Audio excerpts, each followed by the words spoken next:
The first reading starts out talking about the end times and about how people don't need to know when it's coming, just to know that God is out there and one day he will come and make all things new. We don't know the day or the time, but he's given us signs that bad things will be coming. And look around at our world, all the storms we've had, all of the protests we've had, all of the way that our moral standards have drifted down and down and down.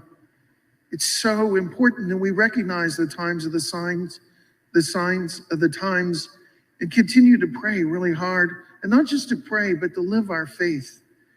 That last few lines of that reading to the Thessalonians said, "For God did not destine us for wrath, but to gain salvation through Jesus Christ. Therefore, encourage one another and build one another up, as indeed you do."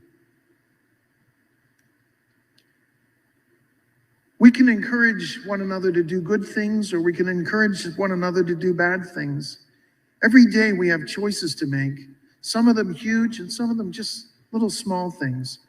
Whether we join in on a bad conversation where people are complaining about something or someone, or whether we stop the conversation and divert it to another place, or maybe even say something nice about the person, knowing that maybe people will look at us like, "What's wrong with you?" But is that so much to pay for the price of someone's reputation? I remember being in another parish, and I was walking from my house to the church, and there were these two little kids. They were probably 5th grade, maybe 4th grade, and they were having a fight, and it was more pushing and shoving and yelling at each other than anything else. But you could tell that at least one of the kids really didn't want to fight. But there were a group of older kids, probably 7th, 8th grade, all around them, urging them on, punch him, go ahead, get him, don't let him talk to you that way. And it was almost like the crowd screaming, crucify him, crucify him. And even when the fight was broken up, the other kids taunted the person that broke it up and said, "Hey, mind your own business."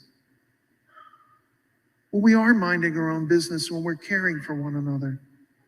We're minding God's business as well. We have a choice every day of our lives. Are we going to encourage one another to do good things, to love one another, to forgive one another, to respect one another, to follow our faith? Or are we going to encourage them to do things that are evil, whether it's with our tongues or with our deeds? Every little thing we do, we don't realize, people recognize in our actions what's important to us and who's important to us. And so this day we have to ask ourselves, will we see the good things of the Lord in the land of the living, as the psalmist said? And if we're going to see those good things, are we the ones that are going to bring those things about? Or will we bring the world just a little closer to the end of time, when God will come to judge the living and the dead? The choice is up to us.